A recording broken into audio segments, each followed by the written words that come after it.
my first day, he taught me how to crawl, Yeah. and then he taught me how to roll over, and he taught me how to walk. He taught me how to march. He taught me how to run. It was, from the bottom up, he taught me all of these things. And he looks at me like I'm crazy. He's like, Isaac, I've all this stuff we've worked on over these past few years, and you want me to build something for you?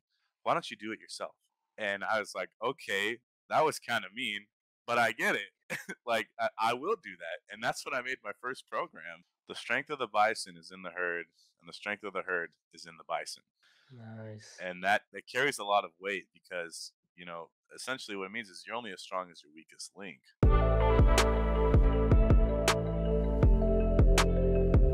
Hello and welcome back. Today we have a special guest. I got introduced to him through Jack Woolhouse and we connected, and our paths are similar.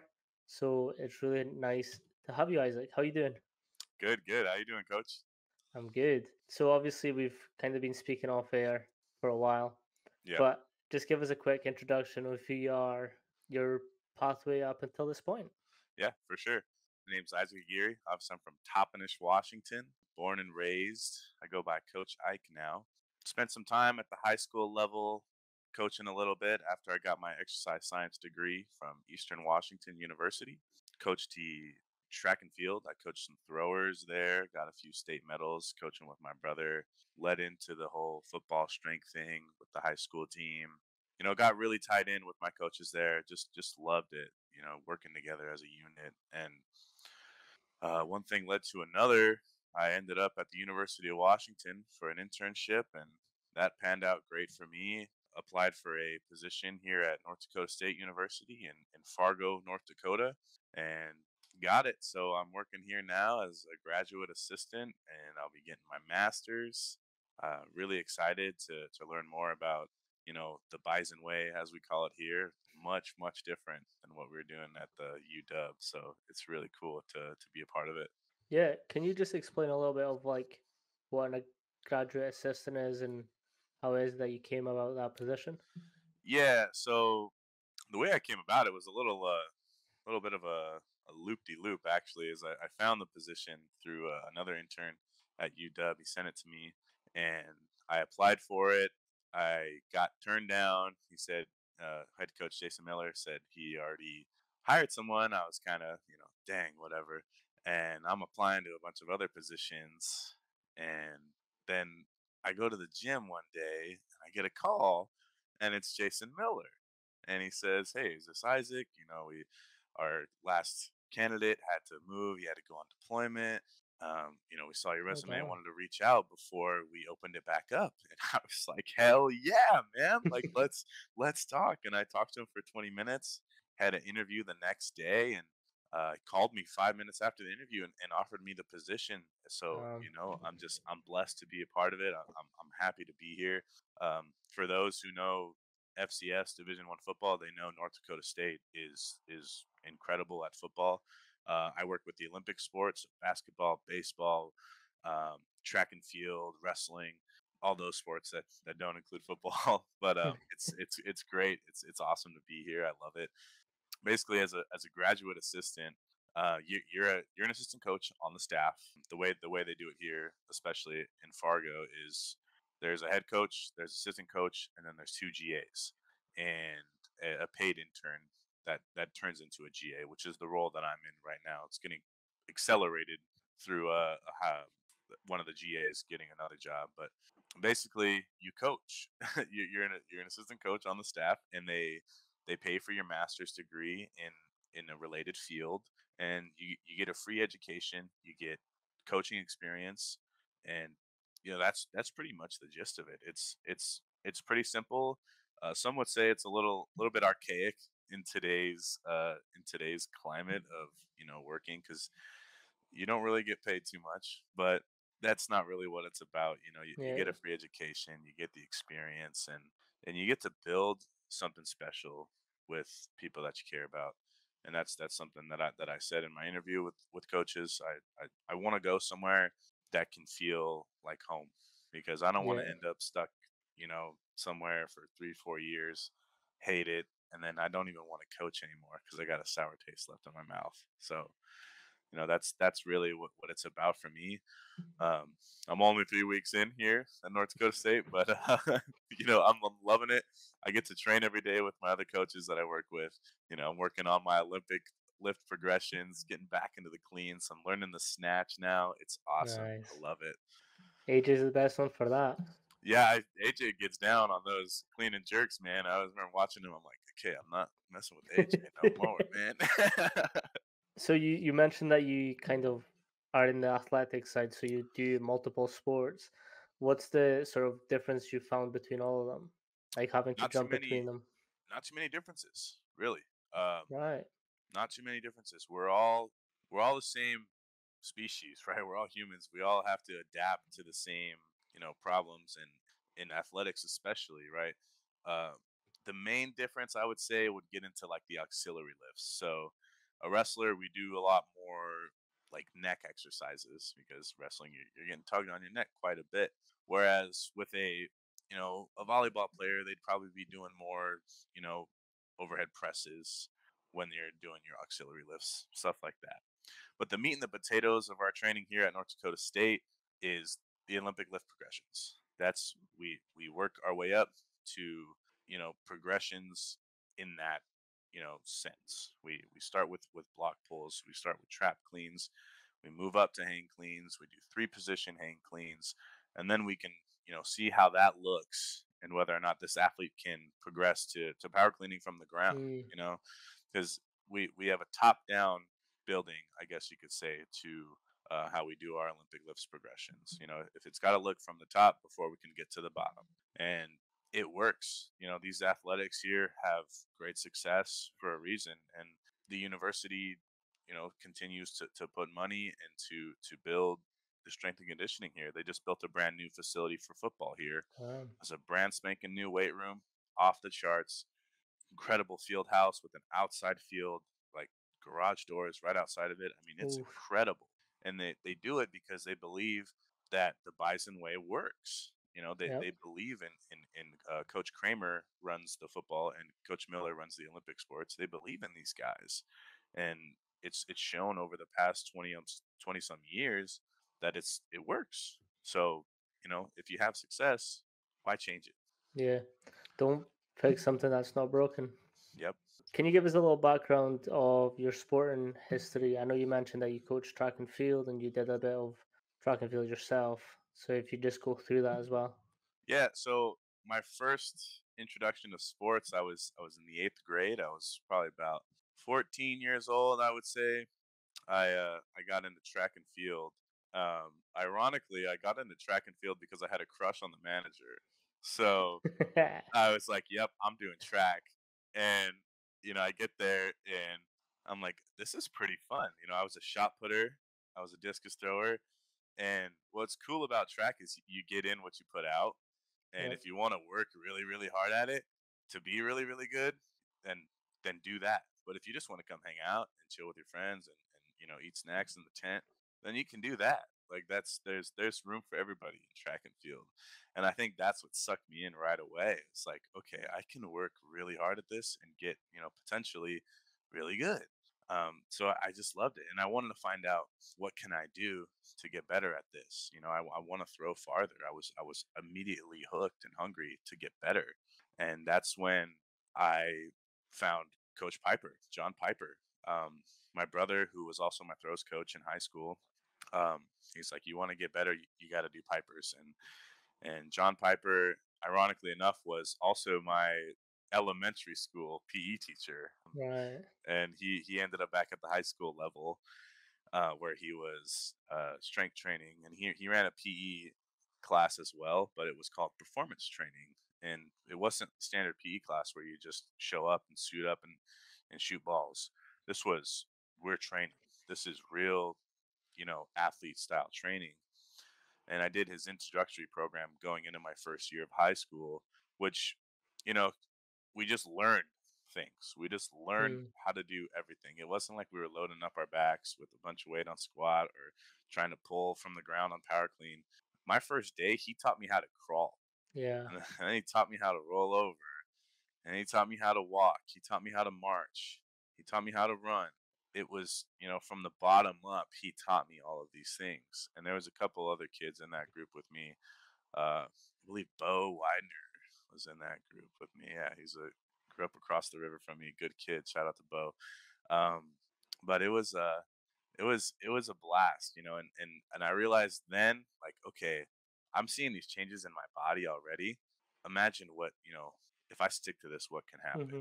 And I just wanted to find out more ways to get better at track and field. My brother said, play football, be an athlete, do multiple sports. So I joined the football team, and boy, was I bad. I had no clue what I was doing, but it was fun. That's my first team sport, and when it's you and 10 other guys on the field, and you're going up against 11 guys on the opposite side of the line of you bond, you have fun, and I wouldn't change it for the world. I loved playing football, and I never really loved it as much as track and field. Not until Mm. I got a little bit older, like towards the end of high school is when I really figured it out in football. I got some varsity time as a junior in high school, and then going into my senior year, I was like, you know what? I got whooped all year. I'm going to take my training to the next level. And that's when I went to John Piper, who had been training me for the past 3 years. And I said, I love your program. It's done incredible things for me. But can you build me something that I can do, you know, to double up on? Can I do it, in the afternoon, right? So I can get 2 training sessions in a day. And he looks at me like I'm crazy. He's like, Isaac, I've all this stuff we've worked on over these past few years, and you want me to build something for you? Why don't you do it yourself? And I was like, okay, that was kind of mean, but I get it. Like, I will do that, and that's when I made my first program. It was horrible. It was Mm. disgustingly bad, but I did it, and I went from 24% body fat to 16% body fat in the course of Oh, 12 weeks, and I was 272 pounds, and then I was 264 pounds. It was stark difference in my athletic abilities in just a short amount of time. Relatively, 12 weeks isn't that long, and I took a lot of pride in that program. I swear it changed the world for me, and I ended up becoming an all league football player. Had more nice. success in football than I did in track and field, which was weird because I felt like I dumped more time into track, but football just kind of worked out for me, and it was awesome. I loved it. Um, yeah, I guess that's pretty much it for my athletic career. I didn't do anything Nice. after high school. I didn't get any looks for college, and I probably could have played at a lower division school. Now that I know how college athletics works, and these Division 3 Mm. programs, they bring in players all the time. But it's just I wasn't really tapped in with it. I had no clue what I was doing at that age. So I, So how does that progress from obviously being coached, making your first program, to then wanting to become a strength and conditioning coach? yeah, that was probably around, I was probably 15 or 16 in my second year of high school. I told Piper, like, hey, this is something that I love. I love what you do, and I want to do what you do when I get older, when I grow up. And he's like, all right, well, you need to go to Eastern Washington University. You need to study exercise science, and you need to, get involved in the field. And I said, okay. And I mean, if I could have signed a letter of intent to Eastern Washington University that day, I would have done it because my mind was set. I was going to Cheney, Washington. I was going to study at EW, and I was going to get a degree in exercise science. And that's exactly what I did. And that I never once looked back. I had my thoughts about maybe I should change this up. It's not really working out, but I did it. I stuck to it. It took me 5.5 years to graduate. Uh, Usually it takes people 4, but I stuck to it, and that's because it's something I believed in. It's something that I loved, and it's something I knew I wanted to do. And I would say it's working out pretty well now. I mean, yeah, I would say so too. So, I, me and you've sort of spoke about this earlier, but we're really into like the movement competency of developing the athletes. Like John Piper, as you said, got you to crawl, got you hmm to walk, got you to march. hmm So there's like that clear progression. How do you now implement these things with some of the programs that you're having to build? Well, obviously it's a little bit more on the advanced side now, working with Mm-hmm. Division 1 athletes opposed to 13, 14-year-old kids. So basically what we do for speed training here at North Dakota State, we it's very similar. We start them off with a march. We start them off just doing a knee hug, pulling up, extending at the top, and feeling that tension as they hit the ground. And what we rep this out constantly, constantly, constantly, and then we'll work up to a march, and then work up to an A march. And I've been here for 3 weeks, and I've only seen one team sprint. We like most of the teams are not ready to sprint yet, so coach still has them working on those marches every single day.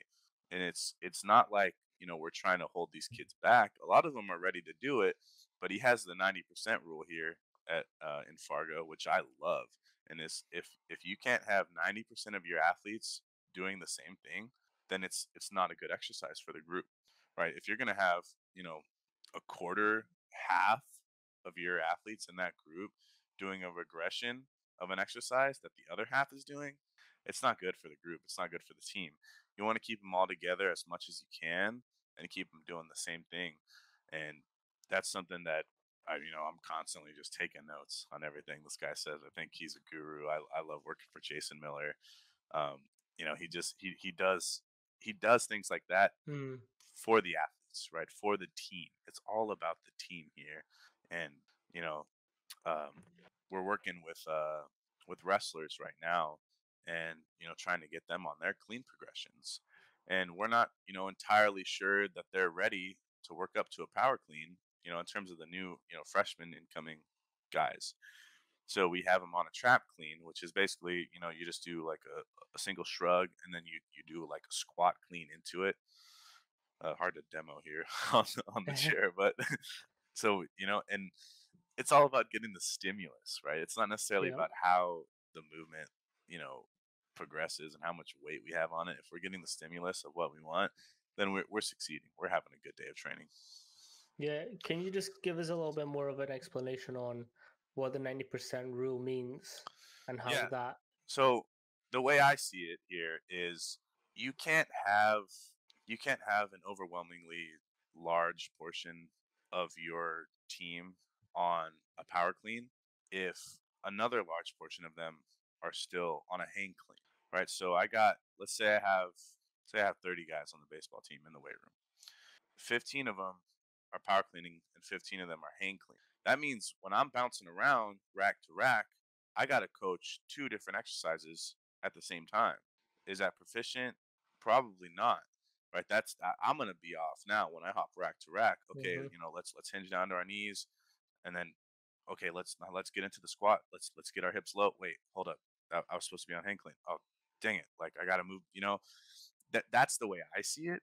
Now, that'd be a good question for Jason, for Coach Miller. I got to ask him that. But it makes a sort of a mess, and it makes you look like Mm. a bad coach if you're having to jump around and teach half the guys this and half the guys that, and it's just not as efficient. So I think my point of view is, you know, if 90% of them can do it, and we can work with three guys on the side, then you're golden. That's Yeah. the way I see it. That's actually something that me and Jack spoke about on our podcast is that that's one of the biggest things that we learned at UW is like how can we go from point A to point B in the like straightest line. So like Hmm. everything runs off tri or quad sets. Everything's sort of in a circuit type deal. So even when you're getting all your equipment, you set up beforehand, Hmm. get everything ready. So like when you come to the session, everything's done, everything's ready to go. And then that session, you're exactly right. Like if you're having to now coach two different exercises when everyone's doing like 50% doing one, 50% doing the other, it makes coaching a lot harder because you're having to now think of your cues, coach your cues while keeping that energy about the sort of lift. Hmm. What are some of the ways that you've found getting everyone ready for that 90%? Well, I think, like I mentioned earlier, the top down, looking at everything from the top down is not only a good thing for power clean, but it's a good thing for all exercises. And that's not even just athletes; that's general population. Mm, How many times you go to the gym and you see someone doing a horizontal jump with a band around their waist, you know, connected to the wall. It's like, dude, you can't even horizontal jump.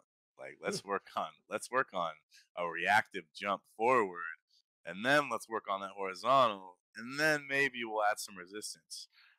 It's you got to view it from the top down. If it looks bad up top, then let's build that and then start to work down towards the ground, almost like the foundation of a house, but just flip flopped, Yeah. right?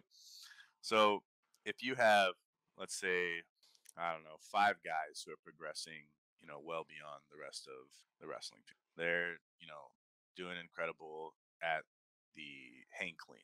Okay, well, I have 25 other guys who are not so hot at the hang clean. They need a lot of more work. How can I make it? How can I make it better for those five guys? Well, we Mm. just go up and wait. We just we load. We put more load on it. It's not like we have to progress those guys significantly further along in their training because they're better athletes, because they're stronger guys. Like, no, we increase their load on that exercise to help them adapt to the rest of the group, because it's what's the saying they got here? The strength of the bison is in the herd, and the strength of the herd is in the bison. Nice. And that carries a lot of weight, because essentially what it means is you're only as strong as your weakest link. And if you can't be strong together, then what are we? We're not a Yep. team. 100%. And that's an interesting point that you brought up is like the intensity levels can be altered very differently as well. So obviously you've got load, you've got rest time, you've got the amount of exercises that you're going. So like working with intensities can also be a really good way to adapt those players that are perhaps going up or Hmm. still hanging back. Can you sort of explain a little bit of a difference that you found between sort of the Bison way and sort of the dog way? Yeah, I think a big thing, obviously, is our sessions look totally different than what they look like at UW. I sent you Yeah, a picture of my card. We use a card system here in Fargo, and we do 5, 6, 7 exercises a day with our athletes. At UW, how many think we were doing? What, 15, maybe like 13, 16. 12, 16 exercises? And it's an incredibly big difference, not only in exercise, but um, the load is a lot more. Um, I guess it's a lot more exact. We go around to each rack, and we see sets. So a coach sees a set every time and Yeah. has a number for them on their next set. Okay, that looked really good. Let's go up 5. Okay, that looked not so hot.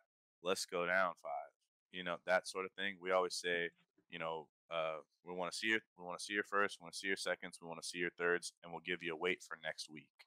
So after we see their third set, if it looks awesome, okay, we're probably going to start them a little bit, maybe 10, 15 pounds heavier on their first set next week compared to where they were at this week. And it feels a lot more individualized to an extent here at North Dakota, but also we don't have 120 guys in the weight room. Mm-hmm. We have that ability to do that here. I think we take a little bit slower of a pace, where like a freshman comes in if to University of Washington, and they kind of just they get thrown in there. They get thrown in with the Sharks, right? They have to catch up to the other guys. Where here it's more we're going to build them up together. We're going to build them up with you know the guys who've been here, the veteran guys, and those guys are going to take a regression in one of their exercises or 2 or 3 of their exercises so that the new guys can catch up. That I was trying to pull up your card, but I think because of the Instagram way, it's disappeared. Oh, did it really? Um, yeah, it's all good though. So in terms of sort of building that program, what are the sort of things that you look for? In like building a card? Yeah. Well, you want to relate it to their sport as much as possible. But like I said, there's a clear bread and butter to what we're doing here at North Dakota State, and that is Olympic lift progression. We always start with an Olympic lift, some sort of progression or regression of that, whether it's an overhead squat preparing us for a snatch, a hang clean progressing us to get to a power clean, a deadlift. We use deadlift here, which is another big difference between UW. I love that we deadlift here. I love deadlift. Um, Can you explain maybe why not and why they do? why they do and why they don't deadlift? Um, I would imagine. I think we deadlift here. I haven't asked, which I should probably ask why they deadlift. Um, I think the reason we deadlift here is because essentially it is preparing you for the pull from the ground on a power clean, right? It's pretty relatable. We deadlift from the same stance, same grip as a power clean, and if I can pull 300 pounds, that's going to boost my confidence when I'm Hmm. trying to pull 200 pounds on a power clean. You know what I mean? So I would imagine that's why we're doing it here. I never asked why we don't deadlift at UW. I really should have asked, but I always kind of figured deadlift was a shunned upon thing in athletics. So I just kind of, hid in the bushes for that. And then I'd pull out my deadlift bar and start lifting after the Yeah, players I don't left. know. Um, I think I think I did speak to AJ about this, and I think it's that risk to reward ratio. So they're Mm, trying to get athletes from point A to point B as quick as possible because they have to all go at the same workout. And I think teaching a deadlift, like a proper deadlift, in that sort of environment is harder to do when you're trying. They've got like 50 to 55-minute sessions, and then they're having to go through 16 exercises. yeah, I think that learning curve between sort of learning the proper way of deadlifting to maybe just a trap bar, you're in a better position. They do a lot of trap bar deadlifts at yep, UW. yep. So I think it's that risk to reward ratio that happens there. Mhm. Yeah, we That's do we do trap bar deadlifts as well with our basketball. Our men's basketball doesn't deadlift conventional. We deadlift with trap bars actually, mm, which is a lot different than the other teams, right? And I'm not sure the philosophy behind that. Um, obviously being strong here versus being strong here. What's the huge difference? It's minuscule. yep. Like at the end of the day, like if we want to, get a deadlift stimulus, we could probably just clean pull, and it'd be better for our athletes anyway. Um, but I have to agree with AJ on that. Like if you got 60 guys in the weight room between 18 racks, a deadlift goes from looking really good to Hmm. looking really bad super fast. I mean, the first rep can be, mint, and the second rep, you got a guy curving his shoulders over the bar, his core's not tight, Angry his cat. hips are way up in the air. Like, whoa, dude, what happened? that's like that's what we call a train wreck here in Fargo. We get like we always mention and after every session we meet up. Was there any train wrecks? Nope. Okay. Yeah. We did If something right. like come on, man. Like No, I think as well as like obviously American football, as I found out, is a very high testosterone type sport. oh So yeah. if you've got like 60 guys wanting to compete with each other, Hmm. and you're having that deadlift, and then they're like, I've definitely had to pull some athletes back from going up weight because they were getting challenged, and I was like, dude, like I get why you want to go up, but I want to see you out on that field Yeah. today. Yeah. So for me, it's more like that's fine, like if you want to compete, but your chance and injury, like Hmm. this is what's at stake if you do that. So for So them, it was kind of like, yeah, yeah, and I love it. I love the competition in training. I mm, really do. I mean, especially when I'm working with the throwers here, like they compete. They're screaming, they're yelling, and these are male and female athletes all in the room together. It's awesome. I'll get a video for it and send it to you yes, uh, please. next time because they go crazy and they compete with each other. It's always a competition, and you know like if we're working with the basketball team, somebody loads up 195 on the bar and they smash it out for 5 on bench, and they get up there running around, feeling real good, and then the next guy's up, "Oh, I'm doing 200," and it's like, oh, okay, well let's see it, and he throws up 5 reps, easy, smooth, and he's getting up, he's feeling even bigger, and the next guy, well, I'm gonna do 205. and that it feeds on Yeah. itself. And the competition in the weight room is an incredible thing, and if it's done correctly, if it's facilitated safely, I'm all about it. But where do the coaches get lost, right? where Mm. where do we okay, oh yeah, let's go up, and he looks like a train wreck by rep 3. We got to pull him off that now. Mm-hmm. He loses confidence, she loses confidence, and then they didn't finish their set. So like we got 2 losses on that from one set just because we thought they could go up 5 pounds. Yep. Not only did we lose our stimulus from training, but we lost confidence, and that's the biggest thing for athletes, right? At the end of the day, we compete on the field, we compete on the court, we compete, in the ring. We don't compete in training, right? Training Okay. is Yep. training for a reason. I should probably correct myself in that. I do like I obviously like to push my athletes and always challenge them for the biggest weights. But it's what you said, it's that sensibleness Hmm. of knowing when they can push and when Yeah, not to. And that all comes from experience. Like you've seen probably thousands of athletes just walking through and just you know what athletes you can push, you know which athletes want to push, but you kind of need to keep like a short leash on them yeah. not to go too wild. Oh yeah, yeah. Um, what are the mixed sessions like? You're the first coach that I've ever had having mixed sessions all at once, Like different athletes, or you mean male and female and male? female. Yeah. So when I'm working with any sort of track and field group, it's male and female, Mm. and we have we'll have girls at one rack, boys at one rack, so on and so forth, and all the girls at the same height at one rack, that sort of deal. Um, it's really, I mean, I was coaching at the high school level, so it's nothing to me. I mean, that to me, that's where I thrive. I've had more success in the weight room training girls, training female athletes, and I've had more success coaching female athletes in track and field.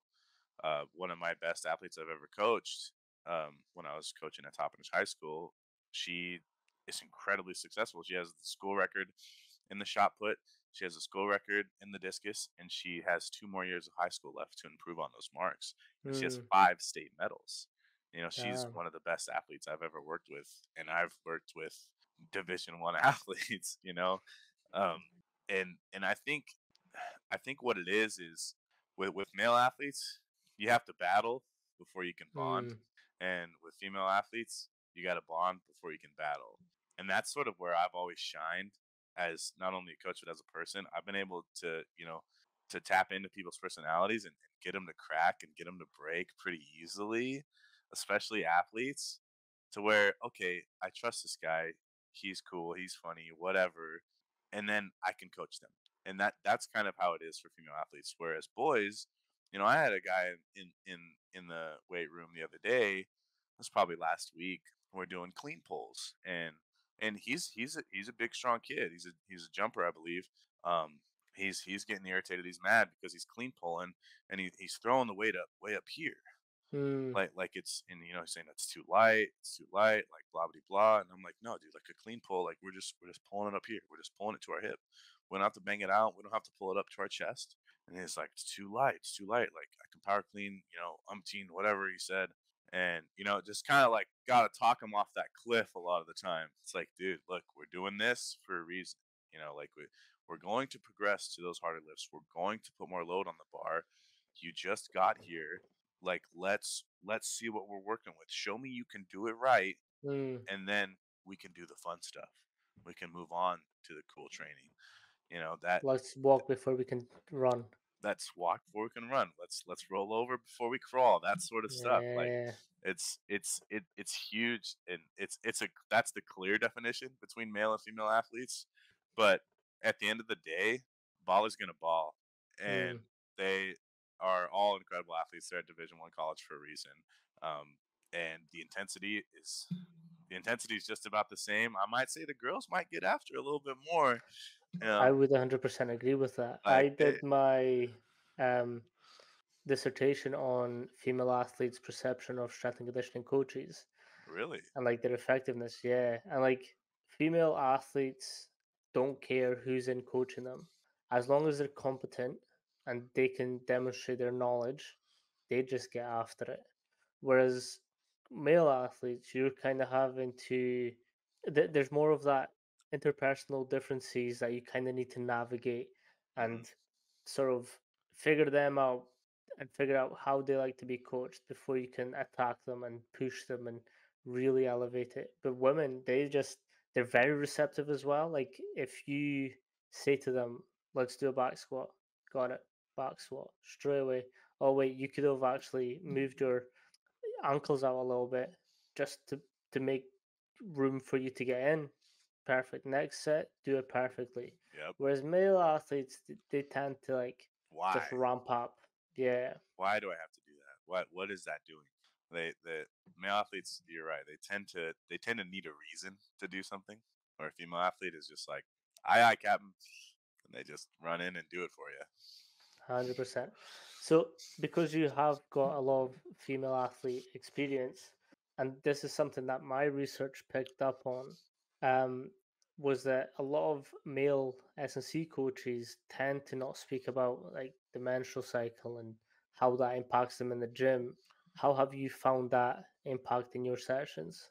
Um, it's actually pretty cool that you mentioned that because I was at a track and field coaching clinic last year, and I sat in on Mm, coaching female athletes, and that was a huge topic at hand was menstrual cycle, and I don't know the research behind it, but they actually talked about how when a female athlete is on her cycle that she's at peak performance, and she was saying, I can't remember the coaches who were on this board, but um, oftentimes some of the best athletes are hitting their PRs in their races while they're on their cycle, and it's not. I'm not sure what it is. I haven't looked into it enough, but um, I never ran into any sort of problems at mm, all. Luckily, I've never been at a state championships, and my athlete tell me, "Hey, this is going on." You know, fingers crossed for my brother, but I haven't had that issue yet, and I'm thankful for that because then that's a whole nother, it's a confidence thing. It's a feel good thing. If you're going in to whether it's the basketball court or the ring and you're feeling bloated and mm.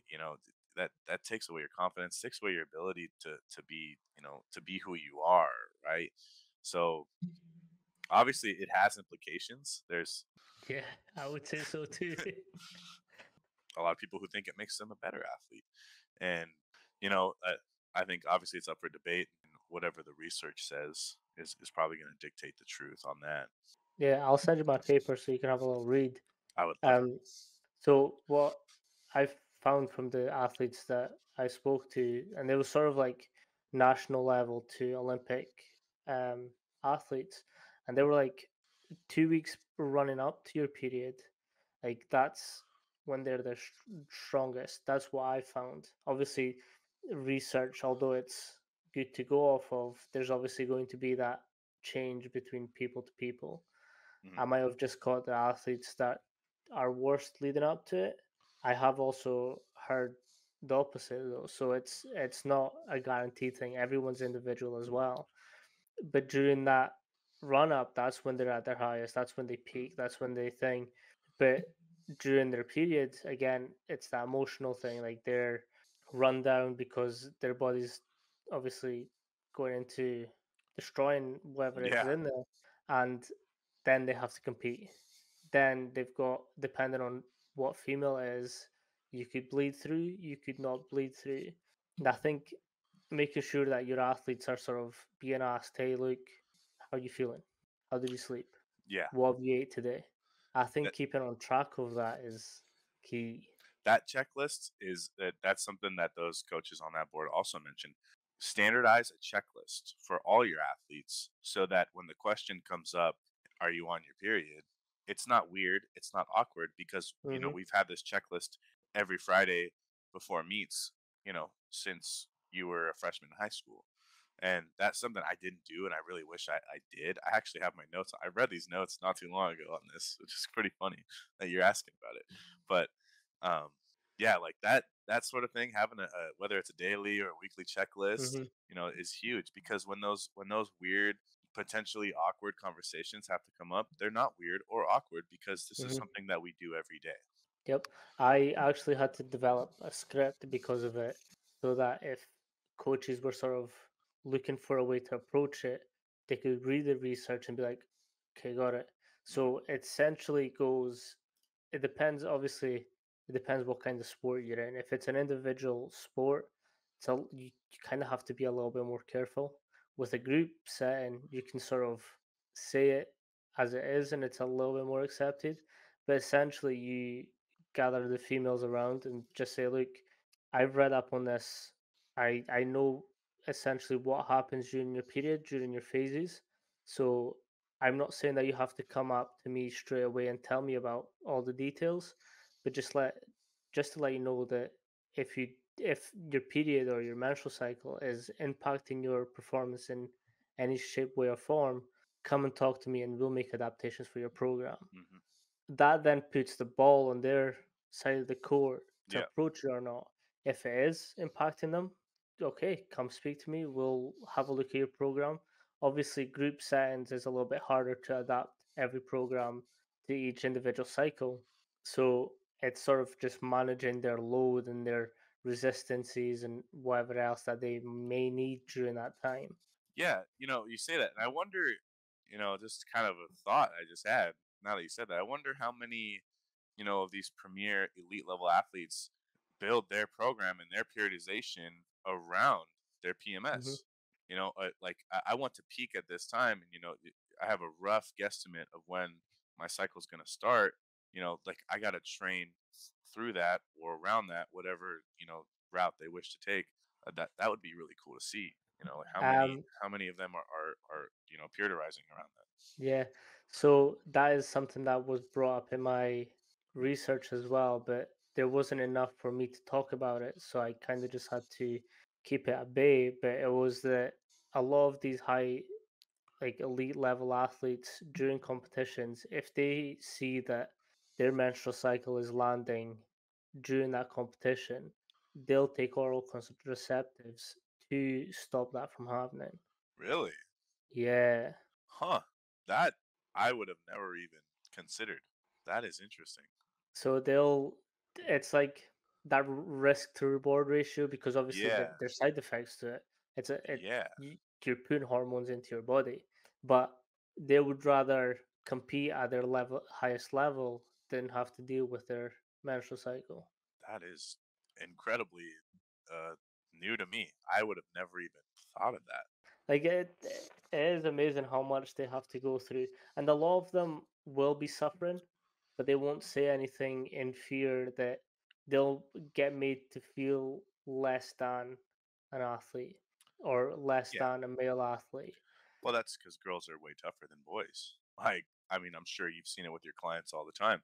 When I did my first internship at as a personal trainer, I was working under a personal trainer and female-owned gym, female trainers, primarily female clientele, and I think that was a huge stepping stone for me in terms of coaching as well.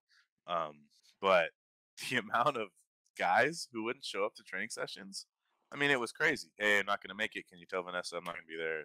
Yada yada yada.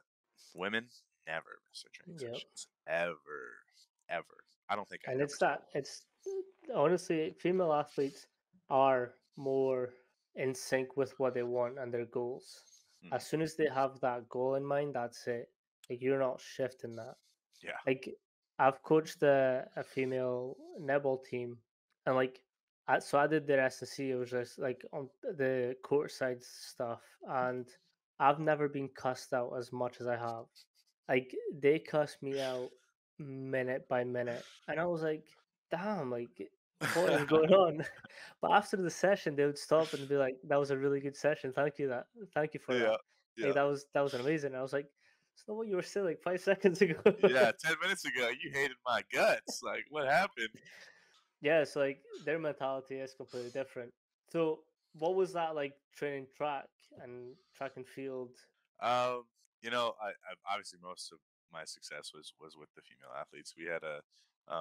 We had another state competitor boy, but he was kind of more on the not so receptive side. He was kind of a quiet, shy guy, and he was tough to coach. Great athlete, but the girls were just always wanting more. They Mm. always, like you said, that when a female athlete sets a goal, you're not stopping from like getting her to that goal. Like, you do what you can as a coach, and for the most part, you back off. Especially in track and field, in the throws specifically, you don't want to overcoach.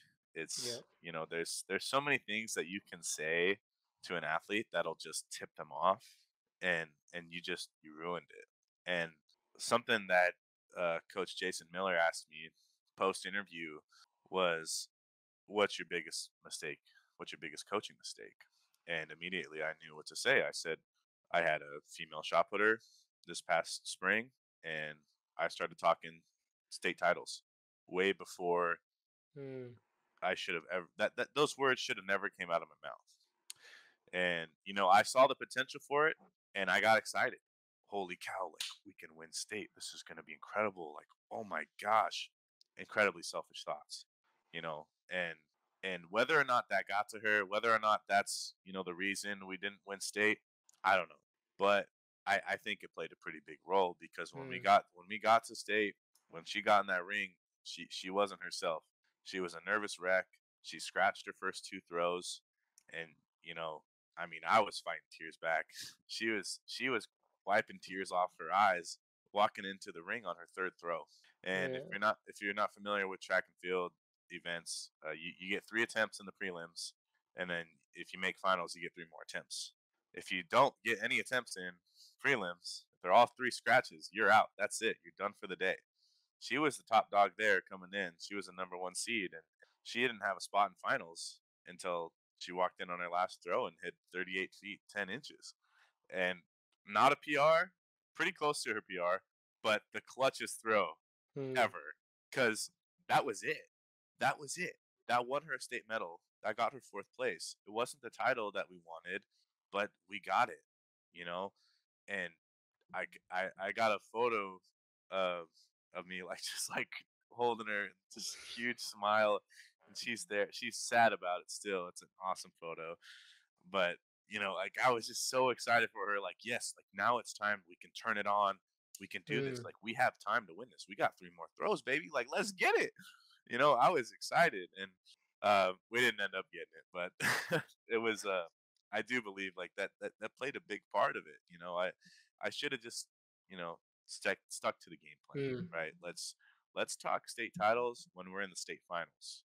You know, let's talk district titles when we're at districts. Let's be a regional champ at regionals. At state, it's all about getting to the finals. That's Mm. it. Once we get into finals, let's start playing chess. Okay. Okay, I got to beat this girl. I got to beat that girl. Okay, whoa, now we're in first. That's the sort of thing that you have to do in track and field. Because at the end of the day, PRs are awesome, but we want Mm. medals. Everybody wants to bring home a state medal. It doesn't matter if you had a PR to do it, if you had a bad day to do it. If you got a first place state medal, nobody's taking that away from you. That's entrenched forever in history on athletic.net. Like everyone's a win, Yep, exactly. no matter if it's a point or 50. Yep. A win's a win. If you win by a Um, field goal or whatever, it's a W. exactly. What's it like coaching through sort of these mental blocks that athletes can have? Um, it's tough because in a team setting, I think it's a little bit easier. Hey, Mm. like, these guys believe in you, they're relying on you, that sort of thing. Especially in football, it seems to be like the mentality on mental blockage is not so much there. But in individual sports, um, although I can attest to, obviously, in the throws, it's incredibly technical, it's incredibly Hmm. mental, but at the end of the day, we're throwing a ball. That's really it, and kids get so tied up in the technique of it that they're walking in the ring and they're thinking, okay, now I got to sit back on my heel, I got to turn, I got to pivot on my left foot, I got to keep my left arm long, I got to get my left chest wide. You're thinking about all these things while you're trying to compete. Hmm. Where in football, it's like, okay, I got a guy in front of me. I'm gonna put his ass in the dirt. Like, that's it. That's my goal. Put him on the ground so my running back can get 5 yards, 10 yards, touchdown, whatever. And uh, so I had a male shot putter this past year as well. He he had a pretty tough meet one day, and sometimes, like I said, you just got to step back from coaching and Mm. kind of let them deal with it. And I let him deal with it for a couple hours. He was down there. He was hitting drills in the hot sun, just baking himself. I mean, he was drenched in sweat. It was like I couldn't do anything for him at that moment. I knew that if I talked to him, he would shut down. Like, I don't care, blah blah blah, because he was having a tough time. He wanted to succeed, and we Mm. couldn't really get it to click. Big, strong kid, athletic, state champion in wrestling. Everything was there to be successful, but we just couldn't get it to click. And he hated himself for it. He's a winner. Where I'm from, wrestling is the biggest thing. And if you don't win a state title in wrestling where I'm from, then you're a loser. Like, that's it. And so he's got himself up on a very high horse at this time. He's coming fresh off a state title in wrestling. He's gonna try shot put this year, and he's gonna go to state. That's his goal. And I think we took like sixth at districts. Ended up. So you got to place top three to make it, and we weren't even relatively close to it. Mm. So he was pretty beat up on himself, and he just sat there and he drilled for hours. I mean, they were like, "Where's Daryl at?" He's down there by On the the tree mat. still. He's still drilling that glide. It's like, damn, man, he missed this throw, he missed that throw, and I'm like, I know, I tried to get him, I tried, but it's tough for athletes, especially young Yeah. athletes. They're teenagers, man. They don't even know who they are. Yeah. You remember when you were a teenager, like, you didn't know what the heck was going on, and then you got to do this, you got to do that. It's like, oh, now I want to play this sport, and oh, this is way harder than I thought it was going to be. It just takes a toll. It takes a toll. Yeah. So, can you go through the sort of mentality differences between high school and collegiate? Yeah, off the bat, the team aspect is much greater at the college level. There's um there's a break. Every sport, they throw the horns up here for the herd. Throw the horns up. Bison on three. 1, 2, 3. Bison. Everybody's screaming. We're all together. It's all about the Bison way. That's it. It's all about us. We are a representation of this logo, and Mm. we will be successful for this logo. They don't have no sport here that has names on the back of their jerseys. No sport has names on the back of their jerseys. They ask the athletes here every single year if they want names on the back of their jerseys. They all say no. We play for the logo on the front, not for the name on the back. Mm. And that's specific to North Dakota State, right? But still, even at UW, it was all about the team getting better for each other, you know, and like the the offensive line that I worked with, those guys weren't starters, but they were working like the Mm. starters. They were working arguably harder than the starters because that's what they need to do. You never know when you're going to have to go into a game and be a part of your team. You have to be willing to sacrifice everything for the team. But Mm. the high school level, at least where I was at, it tended to be more individualized. Guys wanted to be, you know, all league in football. Okay, that's awesome. But what does you becoming an all league football player do for us? What does that get us to state because you got voted into the all league team? Does that get us a state title as a team because you're Mm. part of, this council omitted team that doesn't really matter at the end of the day? No, none of that really matters. That's awesome that you had 3 interceptions this game. We lost by 4 touchdowns, but it doesn't matter because I had 3 picks. Yeah. No, like the team, the logo. We lost today. Well, I didn't lose. I had a good game. No, you lost too. I had an athlete say that when he missed a game as he was doing a college visit, and somebody asked him, like, hey, man, how'd you guys lose? What happened? He's like, I didn't lose. I didn't play. No, you lost. That's your team, and you lost as well. Just because you weren't there, because you were somewhere else, that's your team, and you lost. And it was sad to hear, but Mm. maybe that's just my experience being from a small town, small community. That's how it was, but um, stark difference Yeah. Just the love for the team is much greater at the college level. So how do you get that same connection with individual type sports? So like track and field is predominantly a solo. Um, building culture. I think I think culture is always the answer. Hmm. As corny as it sounds, culture wins. Culture always wins. And if if I'm building a track team, the first thing I gotta do is hire my assistant coaches. Okay, Mm-hmm. so I can go out and hire Coach A, who has done this and that at the college level. She was an Olympic hurdler, whatever she was. Or I can hire Coach B. Coach B has worked at the high school for 8 years. She um, she's been voted like students' favorite teacher, 15, 20 times, whatever. And she competed at the high school level and made it to state once. Who would you hire to be your first coach on staff? The people's favorite. The people's favorite. Exactly. Because I know if I hire Coach B, she's going to run through a brick wall for these kids because she shows them respect on a daily basis. They show her respect on a daily basis. And they're going to buy into what she says because they believe what she says is valid. They believe what she says has substance. Just because Coach A has success at, the professional or college level doesn't necessarily mean that they're the right fit for that program, that school, or that sport Mm-hmm. in general. You know, you have to build culture again, that top down view, right? You have to build culture from the top so it trickles down to the bottom.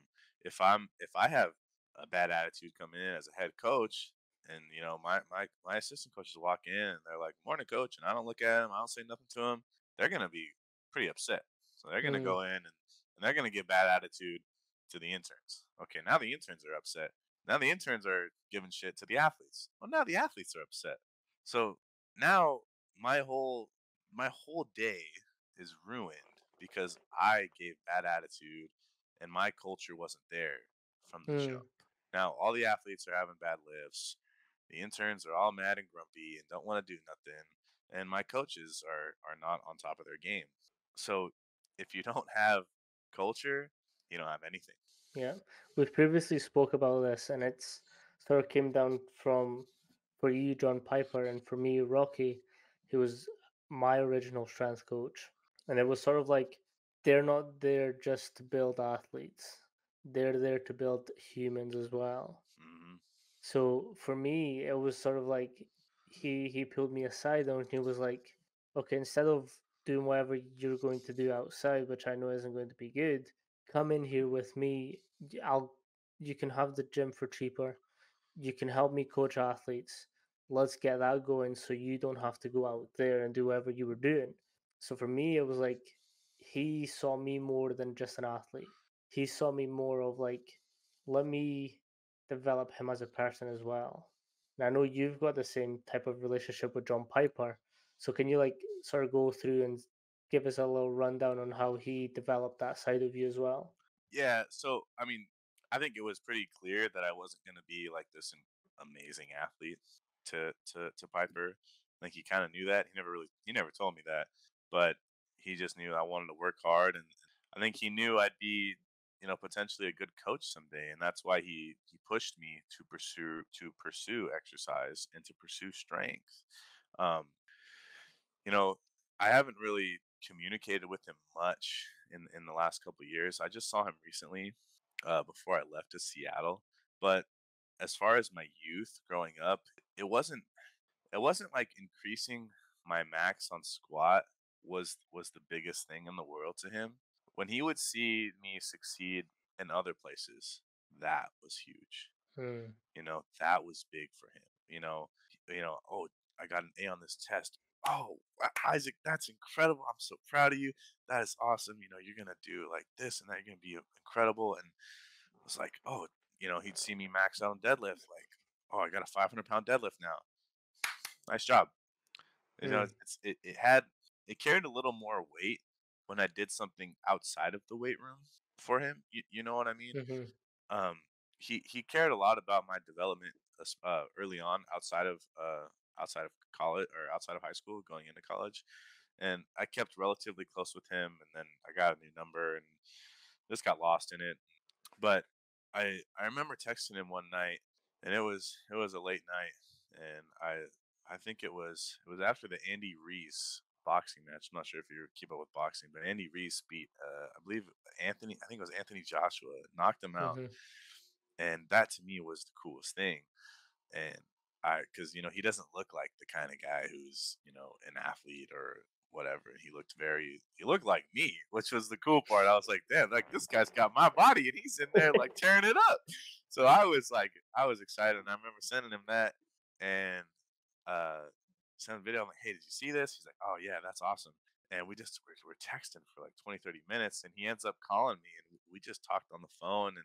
And I got pretty emotional that night, just kind of the stress of school was really starting to mount up. My life was crumbling to pieces, to be totally honest with you. I was in a dark place, and we just talked for a long time. And he made sure to let me know that he's always there for me, and that he's got my back, and he cared about me as a person. He didn't Yep. he never once did any sort of athletic accomplishments come up, or hey, remember that time you got all league, or remember when you threw 43 feet in the shot put. Nothing like that got brought up in that talk. It was, one thing that he said that's always stuck with me, because I felt like I was failing. I was failing as a person. I was failing as a scholar, and he was just like you're not failing. You're not failing. You can never fail. And I hear his voice say that all the time, Mm. and just it stuck with me. It helped me through that day, and I would like to say things got a lot better for me after that night, but it took me a couple more years to really get my stuff together. And but that was a huge thing for me, that he was on vacation even at that point. I think Yeah. it was like 7 in the morning for him where he was at. He was on vacation, and he took his time out of you know his vacation to just sit there and talk to me and remind me how important I was to him, not only through high school as an athlete, but now as an adult. And Mm. just the genuine care was something that I'll never I'll never forget. I'll always be Yeah. thankful for. No, 100%. It's like that. It's again, it goes back to that human connection, how they've built up this obviously coach, but then they have that trust with the athlete to be like, times are tough, but like let's Yeah. go. Like Yep. you have to get up and you have to go back into that ring and just keep going.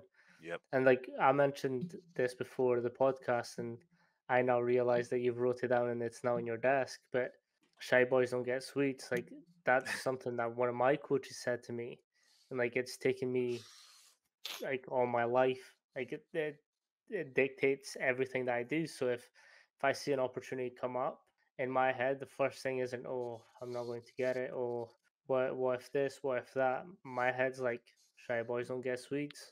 Yep. Let's go. That's that right there. I never heard that quote, but that's how I ended up here at North Dakota State. That's how I ended up at UW. I applied for a job that Coach Mack posted. I knew that I wouldn't get. I knew I was underqualified. I didn't have my CSCS, but I applied. I said, you know what? I Yep. don't care. This is my dream. When I realized I wanted to work in strength, my dream was to be Coach Mack. I wanted to be director of performance for football at the University of Washington. That was my dream job as a kid, and Mm. I was like, "This is it. I can work here. Like, I'm gonna apply." And the next day, he was like, "Yeah, no." like, basically, that's what the email said. They always say. What's funny is like they always say like the worst thing someone can say is no, but he said like something along the lines of we have many more qualified candidates who have applied. I'm like, that's way worse than saying no. So I was heartbroken. Obviously, I'm like, damn. But I didn't really know how the field worked at that time. I was Mm. just kind of whatever. I shot my shot, and boy, did I miss.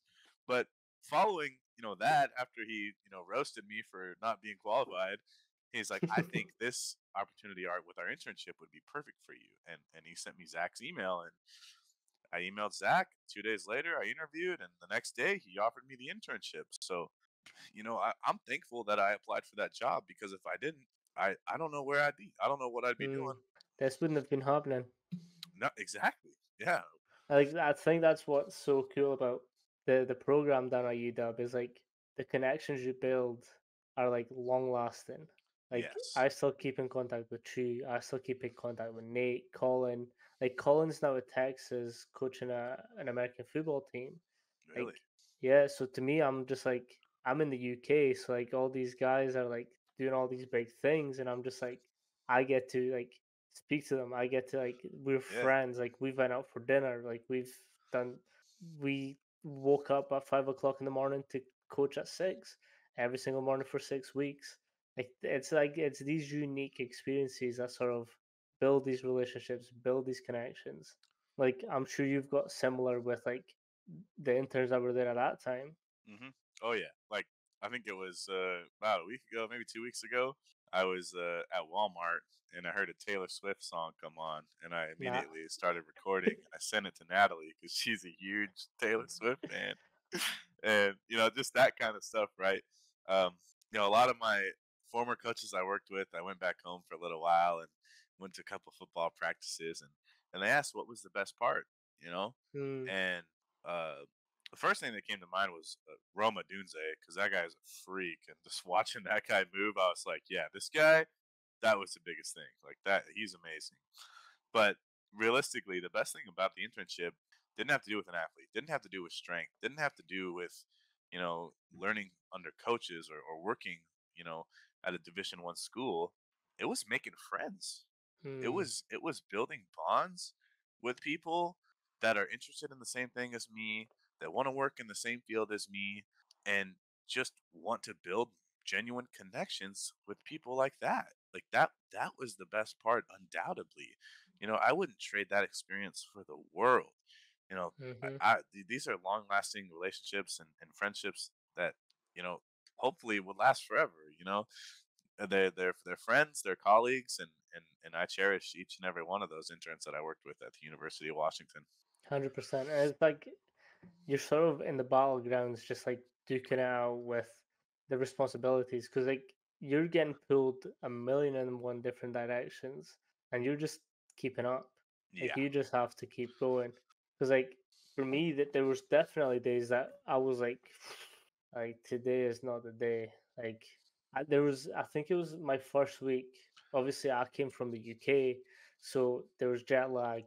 There was like I was run down because of like the awful experience that I went through getting there. hmm Because border patrol ain't nice. Yeah, I heard about that. I heard about that in the other. So yeah, the Portuguese passports apparently don't fly well. But like I got there like the first week or so, like I was just congested and I just like had to keep going. Like hay fever was at an all time high. Like I just had to like show out every single day. Cause like for me, I was like, no matter what happens after these 6 weeks, they're going to remember who I am. hmm There's nothing else that's going to happen. They're going to know who I am and they're going to remember me for what I've done here. And like that was straight away, like that was one thing that Coach Max said in my exit interview was like, by you doing what you did and like always thinking 3, 4 steps ahead, I was able to get more work done. You made my life easier. And I was like, got him. Like hmm that was it. That's Like awesome. in terms of like mentalities, and this is something that I've wanted to speak to someone about that has coached wrestlers and sort of done their training, done their coaching. What is their coaching like and training like, and how is their mentality towards their training? It's think about wrestlers are a different breed of people. To start off with, you have to be pretty freaking crazy to get on the mat with somebody, look them in the eyes, and when the whistle blows, your whole goal is to get that guy to the ground and make him not get up. Mm, And obviously you want to do it without hurting somebody, but injuries in wrestling obviously are huge. sky high. So um, the training, it's like I said, same bread and butter stuff. A lot more pulling than pushing, as with most programs, but specifically like single arm pulls and stuff are pretty common. Pull ups are huge in the wrestling training. Um, but as the mentality goes, it's attack. It's attack, attack, attack. In wrestling, you wait, right? You kind of you want to set up your moves before you attack. You kind of you don't want to play the waiting game. You don't want to be too patient in wrestling. You're always on attack mode, but you gotta set it up, right? Mm. And so the wrestlers get that. They understand the setup because that's what they do. They set up moves all day. That's wrestling practice, right?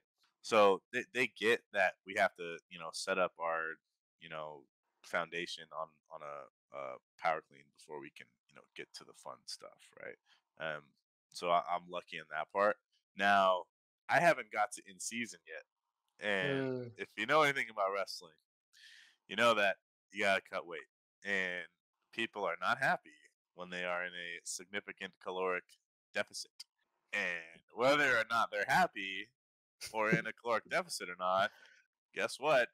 You still gotta train, and you still gotta practice, and you still have to go to school and study and take that exam. So, I'm counting my blessings right now.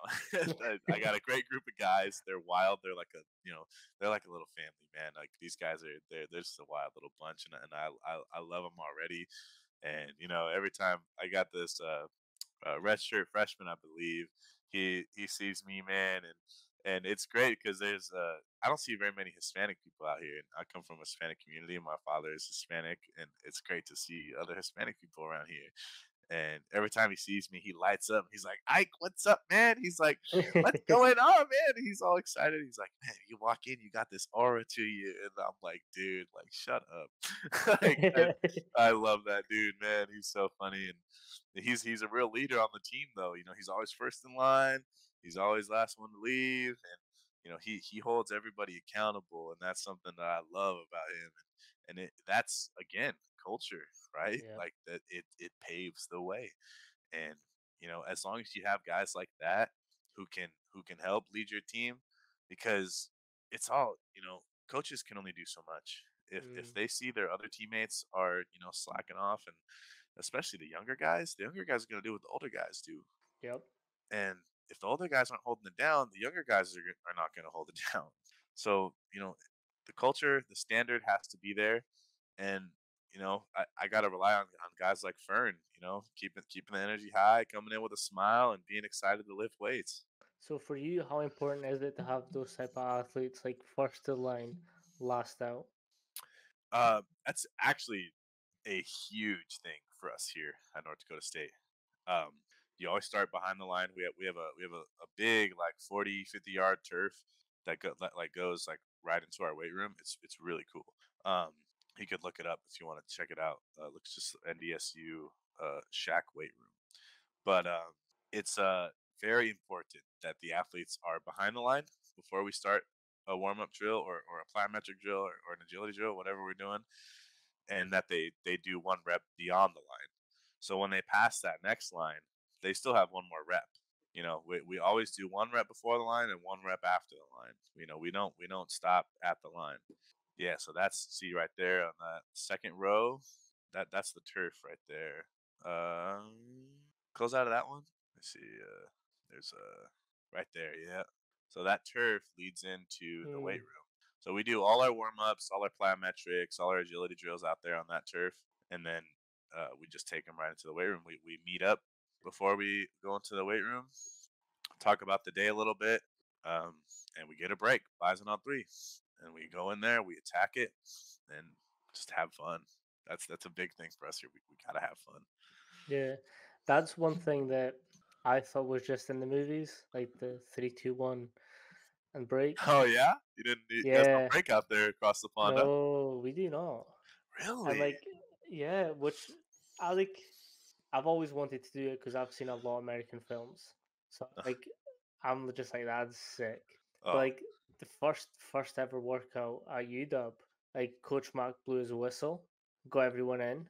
As soon as that happened, he was like, "Let's break, guys." Someone was like, "Dogs on me, dogs on three, 1, 2, 3, dogs," and like mhm. everyone just broke out, and I was like, "This is a thing, like this happens." Oh And yeah, they were just like I obviously didn't say that to anyone. I just kept it inside, but inside I was like, "Woo, yeah. this is sick. Let's go."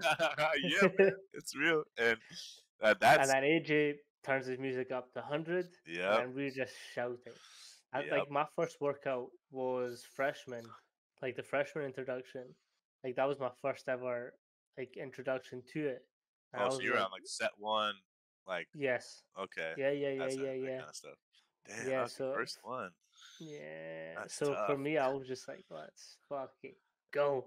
Yeah, And then that that's was it. Like I was hooked. And like from that I was just like there's nothing that like everything that I've learned at UW, I want to bring it across here. Because for me, it's like what you've been saying all this time. Like culture is the biggest factor in taking the athletes from okay to excellent. hmm It's like if you have that culture and that culture is right, like there's nothing that you can do that will either like even if you do lose, if that culture is still there, they're going to like, guys, we didn't do our jobs this week, but we go again. yeah. It's a That, brand new day tomorrow. yeah, then that's what culture is, right? Like, sure, we didn't lose, we feel bad about it, but our culture isn't to sit here and mope and groan about it. Our culture is to get back to work and make sure it doesn't happen again. Yep. It's it's facing adversity and dealing with it head on. It's not about running away, and that's the biggest thing about like track and field too. Is like when you lose something, you don't ever want to feel that again. And when this past spring when my girl took fourth at state, she came up to me. I mean, she was crying her eyes out, right? We wanted a title, we didn't get it. And, I pulled her in, gave her a hug, and I'm crying at this point. And as I feel bad for her as well. And I just told her, I was like, never forget this feeling. Never forget this feeling. Because every time you want to take a rep off this summer, every time you want to, you want to take a throw off come next spring, remember this Yep. feeling. Seasons are won in the preseason. Yeah, 100%. 100%. Like I firmly believe like the when I was coming up in rugby, like the harder our preseason was, the better we did on season. hmm Like we ended up winning the league. We won Kings of the Sevens. We went to Paris, won the cup there. Like we just did it. Like there was nothing that any team could do to stop us. And we were just like we put in the work. Like those preseason trainings were brutal. Like there was a lot of athletes just went to the side of the pitch, spewed, came back, did it again. Yep. Yep. And like it's kind of like that now what I know as the dog mentality. Yeah. Yeah. It's there's there's dogs in this world, right? And a lot of us aren't dogs. You don't really find out if you're a dog until you get some Push comes to shove. adversity. And when push comes to shove, are you a dog or not? Because everybody can hear your bark, and it don't sound like you're barking very loud. 100%. And that, like I think that's one of the biggest things that I like to put across to my athletes is like no matter how tough, like swear at me all you want. Okay with that. If you hate me at the end of the session, cool. Let's talk about it again on season when hmm you're like facing in that dark Yep. point of your game or thing and you've got more to give than they do, hmm then you can be like, actually, it's all good. Yep. Yep. That's something I really like that they did at UW was when it was a run day outside, Mm, like when it was the last go, especially like on a track day when they would run the perimeter. Um, they throw their dubs up for the last rep, and somebody's got a little something to say for the team. mm, My first day there it was Michael Penix, and I was like, okay, this dude's a leader. Like this dude, wow. Like he yep. really just he said all that like right before our last rep of the day. Like that was to me that was one of the coolest things I ever saw to that point. It's like wow, this is I think sick. I think that's something that Coach Mark, obviously Coach Mark, and he does like it's just Coach Mark. But Yeah. he what he does really well is like every single morning without fail he has the leadership book out and he's reading something from that leadership book to all the athletes. And like he goes through these rules, but really those rules are laws. hmm And like he's not just building, again, he's not just building athletes, he's building humans. Yeah. And like he's instilling leadership into them. If you have leadership, you the world's your oyster, really. Like if you're a born leader, or if you actually, I don't really believe in born leaders. I think they're developed through time, through experiences, through life. Hmm. But if you can give these kids like these specific rules to go by, laws to go by, they already have in their head, when push comes to shove, I'm going to lead. Yeah. Yeah. A lot, something people just really, I call them normies or general pop, whatever you want to call them. People outside of the business, um, they struggle to get it right. It's like, yeah, I'm a coach, and yeah, I want these kids to be incredible at their sport, but 9 out of 10 of these kids are not going to play Hmm. ball in college. Now I'm at college again. 9 out of 10 of these kids are not going to play professional. So what I'm just gonna send, you know, this adult out into the world Hmm. without, giving them, developed skills over the past 3 4 years that I've worked with them. That's great. Their power clean looks awesome. That's great. But what have they learned from it? What Hmm. are they what are they gonna be good parents? Are they gonna be better parents because of this? Are they gonna be better employees because of this? You know, those are the things that people often look over and look past in coaching, because coaching for a lot of people, you know, I'm blessed to have, two great parents growing up. But a lot of my friends, they didn't have that. They didn't have a great home life growing up. Coaches raised a lot of these guys that I Mm. grew up with, and you see it at the college level even more so. A lot of guys are single parent households at the college Division 1 college football level, and these coaches, they mean more to them, to those kind of Mhm. guys, and that sort of thing goes such a long way. And that's something that people just don't account for. They're like, oh, coach needs to win more games, this quarterback sucks, just throw the ball, blah blah blah. What are we really doing here? We're developing people. Yep. That's the business we're in, is in the development of people. Which is quite hard for, again, I like to call it Gen Pop as well. But like Gen Pop doesn't see what we see. Like they don't see, they wake up, they come to practice.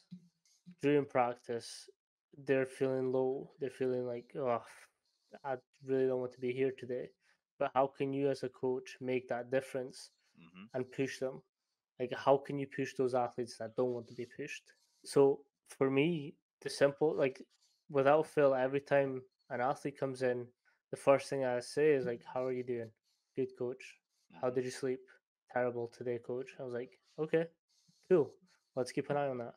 Hmm. If we don't have to push, we can just hang back, Yeah. just get through the session. Like, how's did you eat today? Yeah. Did you drink today? No. Let's get some water. Let's get some water first, and then we can go through the training. Like at UW specifically, like again, some of these kids are coming in with sort of outside troubles. Some of them aren't even close to home, but they're still having to come in and do everything.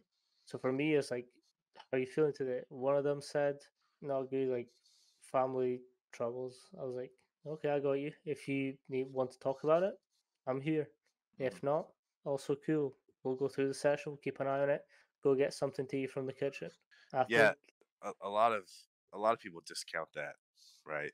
And that's where the interpersonal skills come in. That's where having that bond with mm, your athletes goes a long way.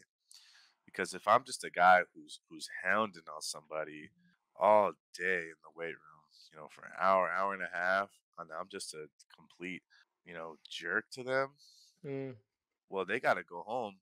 What if mom's a jerk to them all day? What if dad's a jerk to them all day? And then they got a coach who's a jerk to them for 2 hours out of the day. You never know. This is mostly at the high school level, but you never know what a kid's going through. yeah, And you gotta pick and choose your fights wisely. Is this going to be worth it today?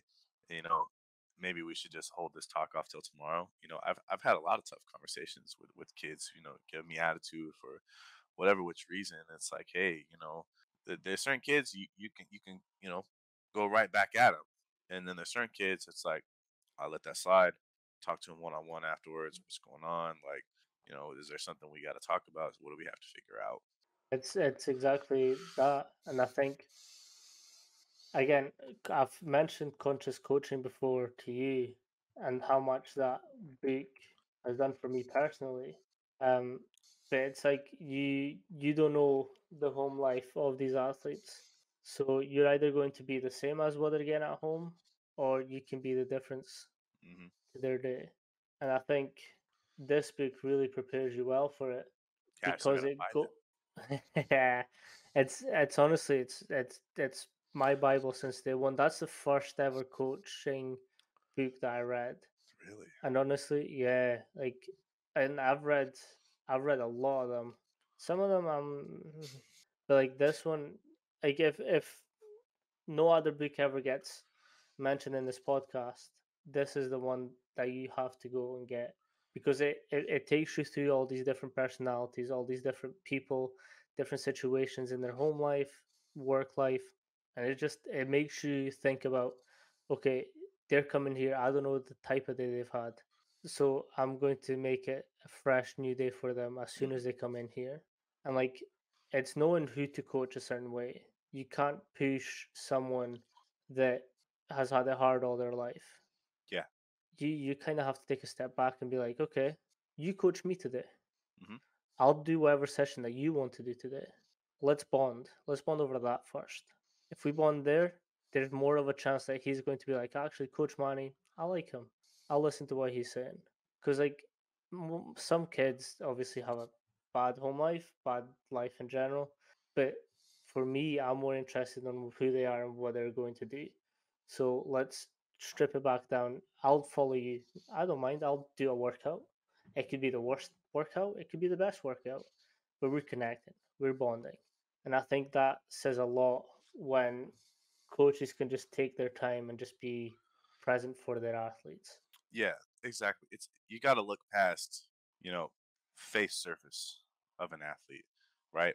Being an athlete is part of their life. It's not their entire life. And, you know, to show interest in them as a person and, you know, being consciously aware of how they're feeling, on a regular basis, you're just going to get them bought in even more. And Mm, they're going to care about you. They're going to care about what you have to say, and they're gonna trust you more. 100%.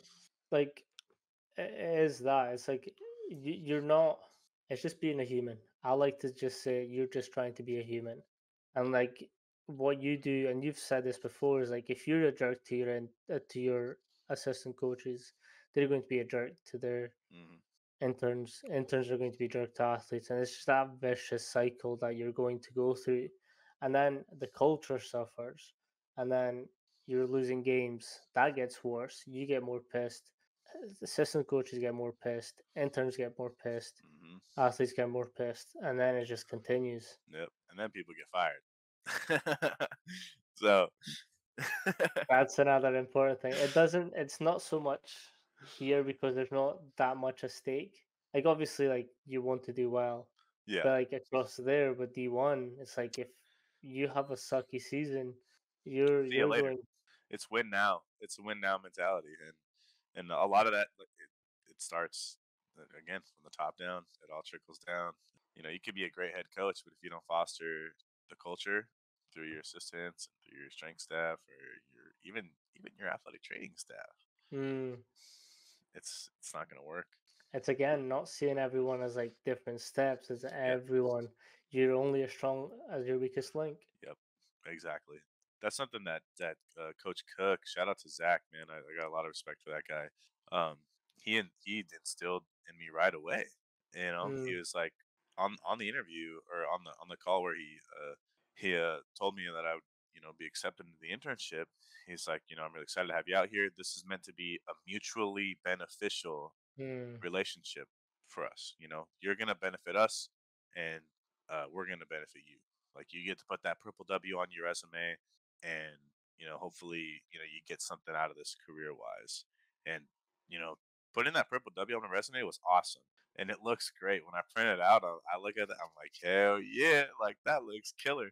I remember when I first did it, I was so excited. But I got so much more out of it than a couple references and a purple W. Like, I grew as a person, I grew as a coach, and it's thanks to you know guys like Jack, Natalie, people like that I spent a lot of time with Jack and Natalie. So So we're back. We had a little break, um, but we started talking about CVs and how the process at UW and what you go through to build these CVs. And for us, it was two workshops, and then we had to present them, and then we got pretty much grilled on it, which I personally like. I like getting grilled on things mhm. because if I get grilled, then I'm like, okay, let's fix it. Let's go back to the drawing board and let's go. Um, so obviously you've mentioned that you sort of coached alongside your brother, your track and field um, winnings with them. Do you want to go into a little bit more about that? Yeah, so my brother, shout out Phil Aguirre. He's he was my high school track and field coach. He was shot put and discus coach for me in high school, and never really got to the success that I thought I would get. I thought I was a lot better than I was, and it's kind of never really panned out. Also, we butted heads really bad. Being coach's brother was pretty tough. I felt shafted at times, but you know, I got a better PR than he did, so that goes. You know what I mean? Not much better. I think only a couple inches, but um, in all seriousness, I graduated and I went back home, and he didn't really he didn't really ask. He kind of just said, "Hey, I need a plyo program for the throwers this year," and I was like, "Okay, I'll see you there, day one." And I was there and showed him the plyometric program I made for the throwers, and he was digging it. And so that was really my first taste of coaching was introducing plyometrics to this group of kids. And you know it's pretty simple, right? At bare bones, when I tell kids we're doing plyos, we're jumping. We're just Hmm. jumping. That's really it. And it's just squat jumps and ankle bounces, that sort of stuff, to build up to the more complex, like depth jumps and box jumps and stuff like that. Um, but it was a little awkward, going into coaching my brother because you know we didn't work too well as an athlete to coach, relationship. But man, did we knock it out of the park as coaches together. And it was kind of like the yin and the yang. Mm, Phil is really he's more reserved, and he's more kind of the technical guy, where yeah. I'm like, I'm a strength guy, so I get in there and I'm wild and I'm hyping kids up and I'm just getting crazy. And it was kind of like the 1-2 punch that we really were able to just to mesh well together as coaches. And I designed their warm-ups, I did their plyometric program, and this is on a volunteer basis. I just came out and volunteered my first year, and we got to state, and we had a couple throwers in state, a senior boy and a freshman girl who I talked about earlier. And her name's Toddy, and we call her Tots for short. But she was incredible from the jump. Right, we got her out to throw, and just kind of started to build up and build up. Eventually, got to the state title or to the state championships, and he's like, "All right, go warm them up." I'm like, "Oh, okay." So I gotta take these kids through a warm up before they're gonna compete at the state championships. So I didn't show it, but damn, was I nervous, man. Like that was a big kind of. He didn't come with us, nothing. Like it was just me and Daniel, and I warmed him up, and he ended up bringing home a fourth place medal on his first throw. He locked Nice. in, which was crazy because he had the worst week of practice ever. I mean, this kid was so nervous. His hands were slimy. I mean, he couldn't even hold the discus, Oh, and it was bad. It was bad, and we kind of just cut our losses. We're like, yeah, whatever. He got to state, like that's a good season for him. Ended up throwing like 139 feet on his first throw, and locked into that state medal, which was awesome. And I like to say it was the warm up, but I don't think it was. I think we always preached it only takes one throw. It's something my brother always preached, even when I was an athlete, and that's all it took for Daniel. It just took the one throw, and so obviously, he earned my trust there, and I warmed up Tots for the rest of her events. She actually made it in 3 events, both her Nice. freshman and sophomore year. Freak athlete, and she can throw it, man. She's good. She's one of those kids where tell her to jump, and she asks, to what building. She just can do it all. But It is that first solo session is one of the scariest sessions, though. yeah, it was scary, man, because I wanted him to be prepared, but I didn't want to fatigue him. Yeah. And my brother trusted me with that. My brother had been coaching throws since 2010. He was 12 years in. He was like, "Go do it, little bro. Like, go Mm, do it." And that it it carried a lot of weight for me. It really did because he's someone I look up to. He's he's the guy for me, and I'm getting yeah. a little choked up. Like he's You're all good. he's um he's my best friend, and I wouldn't be where I am in coaching without him. Yeah. Uh, he's who I look up to. He's who I want to be as a man, as a coach, as a father someday. He's the guy, and Nah. I got a lot of love for him. Nah, like 100%. Like when you've got that bond with a sibling, it's like no matter what happens, like that's your guy. Like Yeah, especially if he's like, obviously he was 12 years in, and he's just like, "Little bro, let's go. yeah, Your time. you know, Your time to shine."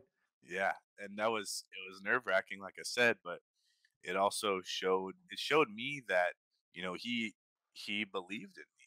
He knew what I was capable of. He was aware of my knowledge, and you know that was a huge pivotal moment for me in my coaching career.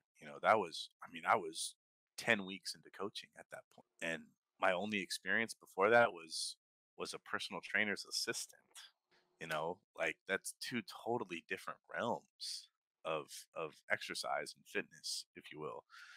And you know going on into the next season, it was that's when head football coach, who was also the head track coach, Hmm. realized, like, oh wow, like he trusts this guy. He really, he asked him, did you do that because he's your brother, or did you do that, like, why did you do that? And he told him, it's because I trust him. And Mm. my brother would never tell me that because that's just the kind of guy he is. So I had to hear this from Jason Smith, who's another coach that I worked for, and another coach that I was an athlete for in high school.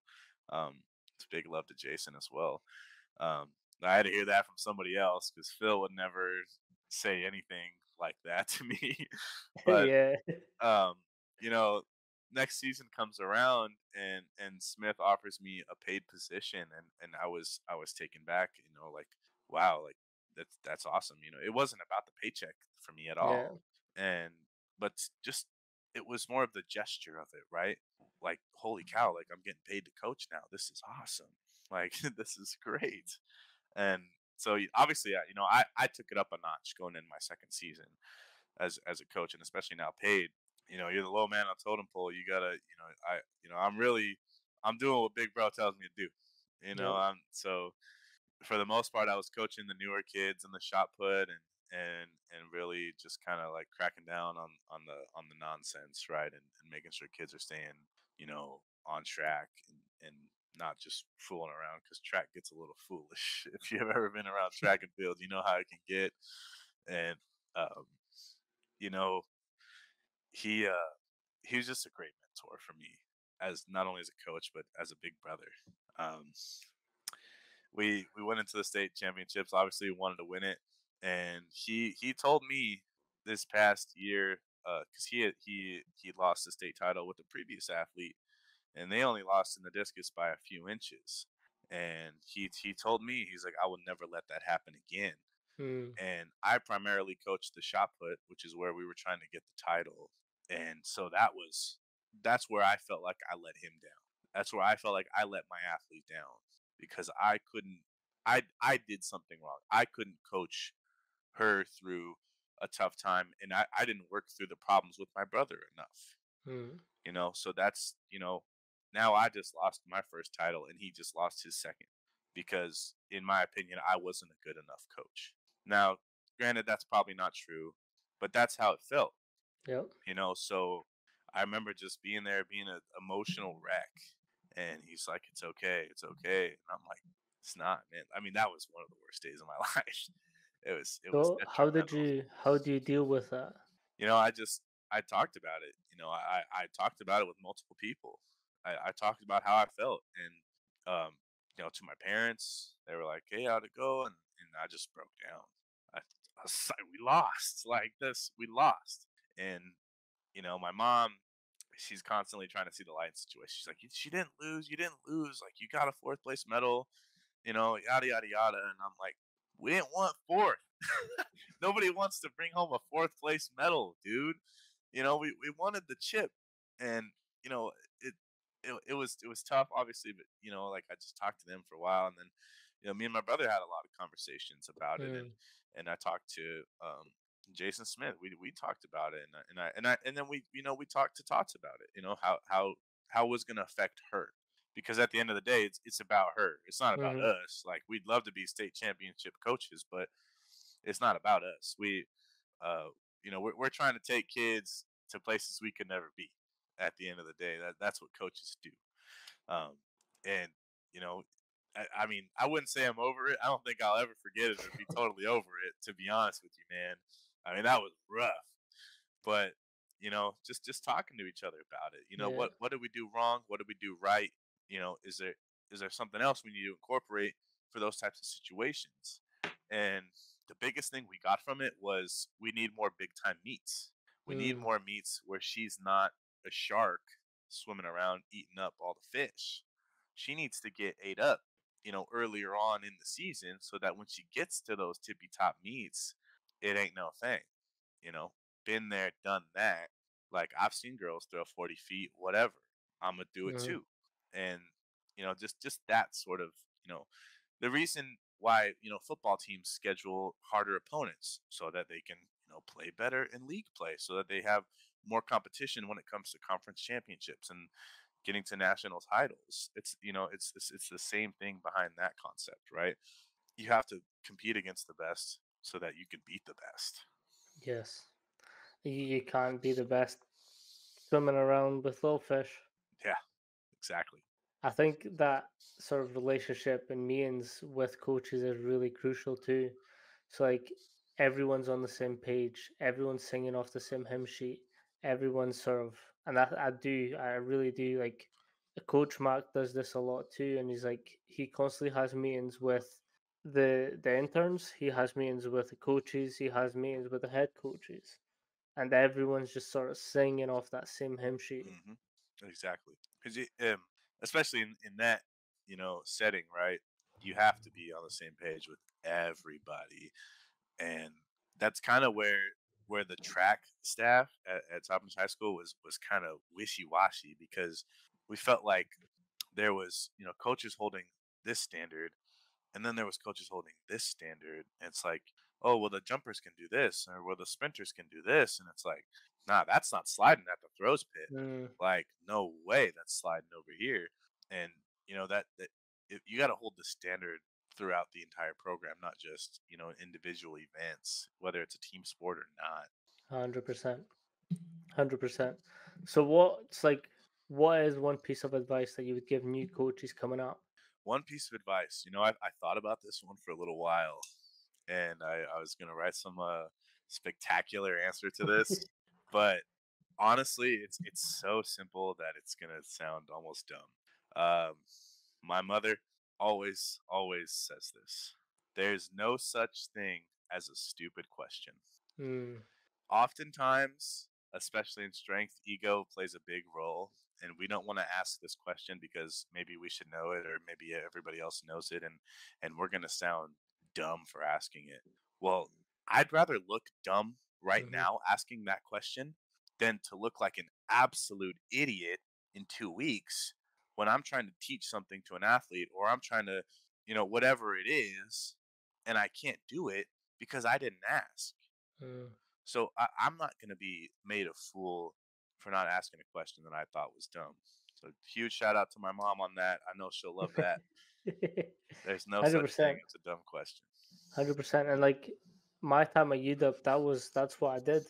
I just asked questions. I Yes. was there to be a sponge. Like it would be the simplest things. AJ would be like, set up this rack. Cool. How? Yeah.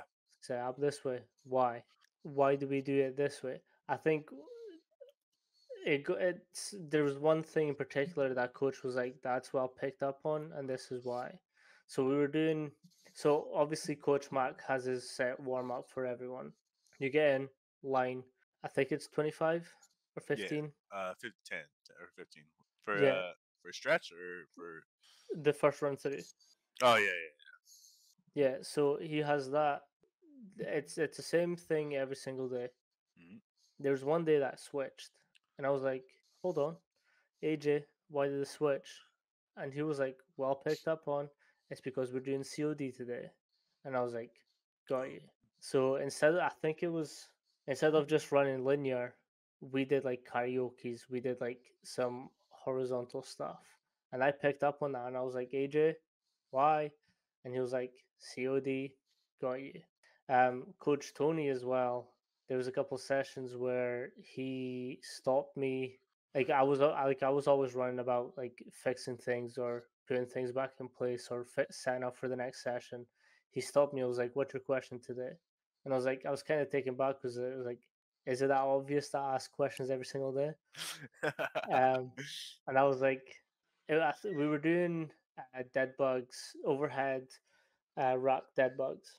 So overhead, isometric, and then they did dead Hmm. bugs. And I was like, have we ever done like suitcases? Coach Tony was like, what's a suitcase? Yeah. What is that? So it's essentially, I'll see if I can pull it up.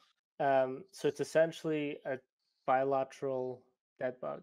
So both arms and both legs are going at the same time. Oh, okay. Okay. Like a V up. That's what I'm imagining. I'll show you. If it doesn't come up, I will get down on the floor and I will do it. Hell yeah. No. Essentially, you're going knees to elbow. See if I can get it. Knees to elbow, and then you extend it out, back in, out. Oh, okay. Okay. So I was like, "Have you ever done suitcases?" And he's like, "What's a suitcase?" So I showed it for him, and he was like, "No, but that's a really good exercise. Let's talk about it." And I was like, just having that coach sort of take his time out of the day to like go through an exercise with me. I was like, "That's pretty dope." Yeah. That is cool. You said what coach was that? Coach Tony, he would have left by the time you got in. Oh yeah, Tony Bixler. Coach Tony. I'll see if I can pull him up. He's a really good coach too. He's a bit militant. Um, What's his last name? Bixler. I think it's good to have a militant presence in the weight room setting. At least one guy. Again, that's the good thing about UW is like every coach is really good at one thing, and like, Yeah. but they're also all rounded. Mm-hmm.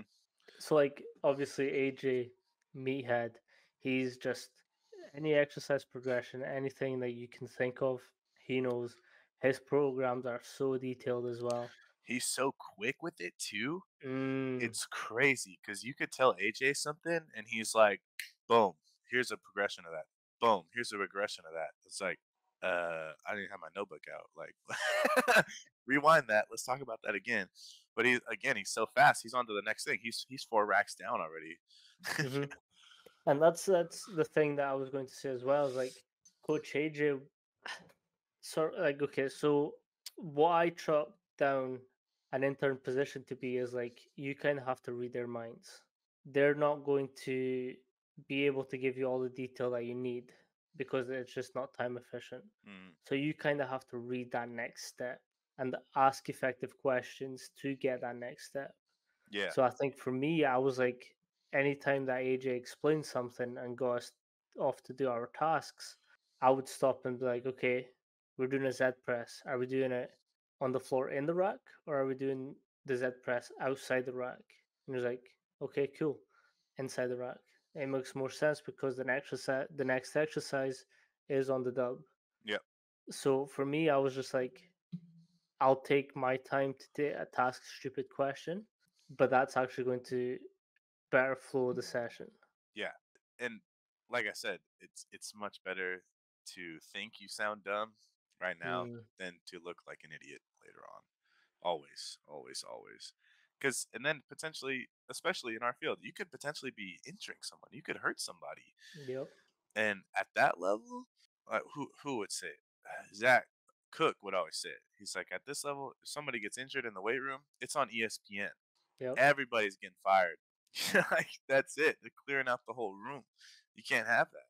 This is a And I place to think get for athletes to get healthier, to get stronger, for training, not to get injured. Like that's the last place you need somebody to get injured is inside of the weight room under supervision. 100%. No way, man. Can't have it happen. And that it goes back to that whole complete team. Like one of the best sort of programming tip I got was from Coach Fink. Now he does all the logistics of the program Yeah. after he speaks to Coach Mac. But for me, I was like, have you got any tips on programming? Because I like he was doing a program, so I was like, can you explain it to me? Like, can you run me down your process? And he's like, yeah, right now I'm currently going through the push and pulls. They need to equal up. Like I need to have as many pushes as I do pulls. If they're not, so say we're working strength, so low reps, high sets, Hmm. or high sets, low reps. On my accessory exercises, obviously the reps will be higher, Hmm. but the sets will be lower. So they kind of balance each other out. So for me, I was like, that that makes sense. Like to create a balanced athlete, you need to equal out the pushes to pull, Yep. develop both. And then I was like, do you have some like information packs that I could read on this? And he was like, I've got a textbook. I'll send you it. So from there, I just got this whole textbook where now I'm having to further read and further develop my knowledge base on this one thing. What did he send you? What book was I'll send you it afterwards it? Okay. here in my emails, but I'm I'll send you it curious. afterwards. And I'll post it on the in the description as well for anyone who wants to have a look at it. Okay. But I, it was just that. It was just like a simple question turned into me now having a book to go off of when I'm programming. yeah, that's awesome. Especially because, like, I know you had a way different uh experience with Fink, but for all of us this summer, Fink was like the guy like that you didn't mess with. Like, like Fink was just like this towering. Walks out of the weight room, and you're like, okay, who's this guy? Like, he's just looking around, and then you talk to him, and he starts smiling and joking around and stuff. And it's like, I cannot read this guy. Like everything's a joke to him, but also he takes everything serious, and it's so like I don't know how to talk to him. Super competitive. Play He's rock paper he scissors. yeah he the rock paper scissors things killed me, dude. That was funny. The coolest thing Fink told me, and dude, like I swear, this guy changed my life in terms of in shrugs. Because I love new ways to shrug. I want to get big Mm, traps, right? I want to have big it's that traps. Mike Tyson neck. Yes, dude. Yes. So he put in the program. Uh, I call it 30 for 30 now, but it's a 30-second isometric with the kettlebells, and then you do 30 reps. Mm. Holy man, I put everybody onto that. I'm like, yo, you gotta do these shrugs, and that's all. Shout out to Fink, man.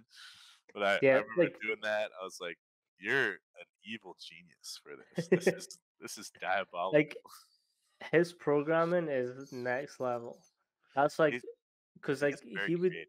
he'd make all the like all the sheets that you saw up on the screens and stuff. Like it was him that was like implementing all that.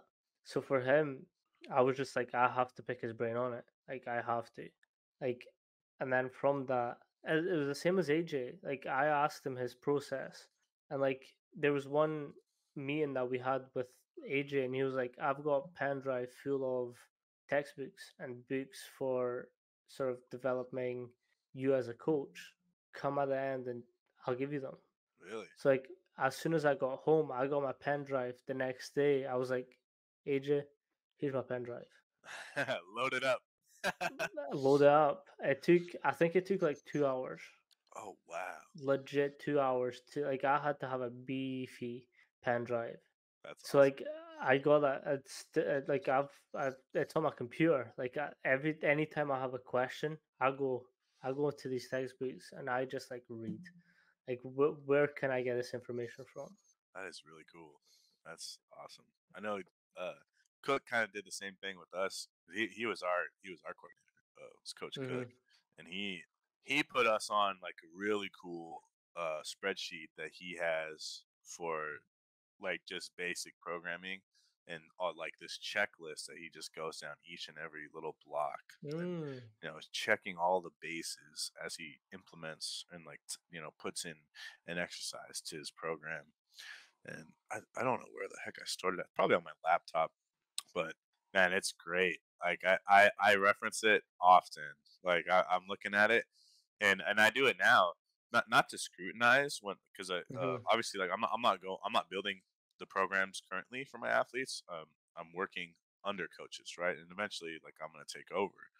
So I'm looking at theirs and comparing it to this checklist that Coach Cook gave me, and my own checklist that I made as well through what I learned under Cook and under AJ and those guys. And I'm thinking, okay, like this is pretty much all the same. For Mm. the most part, all the bases are checked. Throughout the week, whether you're doing 3 days a week, 4 days a week, 2 days a week, it's all about checking the bases. Yep. I think a really important thing about this industry as well is like the best coaches aren't gatekeeping. Like No, not at AJ all. AJ sent me his programs. Like he sent me his database. Coach Mark sent me his database. I would spend hours with Cook and Coach Cream, and I would like, can you talk me through your Excel sheets? Like Coach Cream walked me out through all his sports science databases, Power BI. He walked me through his Excel sheets, and like he said, like he sort of drew a graph, and he was like, okay, you've got four different types of athletes. You've got your horse, your horsepower. Like the athletes are going to go 110 all the time. You've got the skilled guys that are going to go 95. You've got the people who are trying hard but they're not getting there, and you've got the lazies, like the people that are just not working. And you kind of have to differentiate your spreadsheets accordingly to these athletes. Mhm. Like there's a grid, and you have to sort of match up where they are. So like someone's 190% like heart rate isn't going to be another player's 195. So you kind of have to know, okay, this horsepower athlete should be at the 200%. He's actually at 150%. What is going on there? Then you can pick up the individual athletes. Then you can sort of mix match and see what's happening and why it's happening. Yeah, I think especially as I get into more teams, right? More male to female, that is a huge thing, right?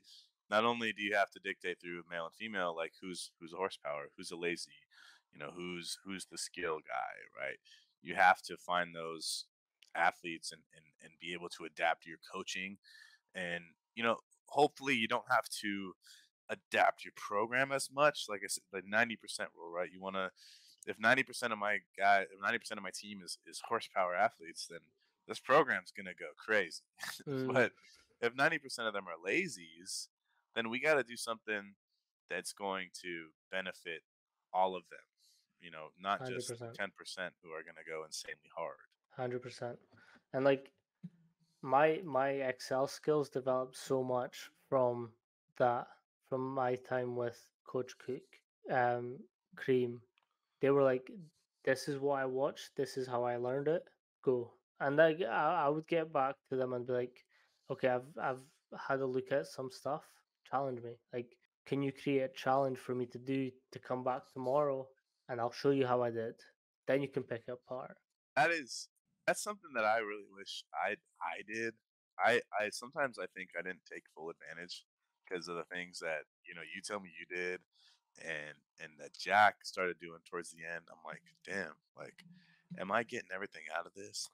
these guys are these guys are playing chess. I'm playing checkers. Like I for the most part, I was doing what I was told. I was, falling in line and asking questions, of course, but never to the point where I was like going into detail with somebody at their desk about something. With Coach Cook a couple times, but I just kind of felt like I didn't want to be overbearing. I don't want to be, Mm. somebody that was just constantly like over somebody's desk, like, "Hey, what are you doing? Like, can I check it out?" I So think I kind of wish I was. I feel like, you know, that I sets you think apart. yeah, for me it wasn't such like I think I had this one opportunity to get this information because across here it's a little bit harder to like get one-to-one contact with these coaches. So for me, I was like, I have 6 weeks to get as much information as possible. So like every single day I would do something to learn more. Like I would sit in Ali's meetings with the players. I would go pester the physical trainers. I would I would go and just like I couldn't do much, but I could pick their brain. I could ask questions. Why are you doing this? Why are you doing that? I would go out of my way to sort of help out in the kitchens, speak to Josh, speak to whoever was in the kitchen that day. I would I would go at the end of each session. I would pick up all the bottles. I would take one job away from the trainers to make their life easier. They already have to see 120 athletes that day. Yeah, So for me, I was like, I'll make their job easier because then if I get that done quicker, I can go and pester them. hmm Very selfish. that no, but that that's a great that's a great way to do it. Like And that like selfish, yeah, but you were helping incredibly through that process. I think as well, like Jack, Jack did a really good thing was when he heard about me, he messaged me. Like he already knew that I had been there the year previously, so he messaged me like, "How was it? Like, what do I expect?" And I was like, like what I've just said, I said it to him. Like, you need to think this as an investment. You're only going to get one chance to do all this, ask all these questions. So it's an investment. So you're paying to be there, so let's make the most out of that money that you're spending and really get it worth. It's just like these, and that, again, I think it's just my mentality. Like if someone's got a piece of information that I want, I'm going to ask for it. Hmm. If then they don't want to, then that's no longer in my control, and that's on them, not on me. Yeah. But I've been fortunate enough that every coach that I've wanted to speak to, like they've openly spoke to me about everything. Well, I mean, yeah, it's like what you just said earlier too. Like none of the best coaches are gatekeeping. You know, for a very long time, it felt like that. But Mm, then once you start to get to know coaches and you're really involved in the business, you realize one, it's a small business, and maybe not everybody knows everybody, but everybody knows somebody who knows everybody.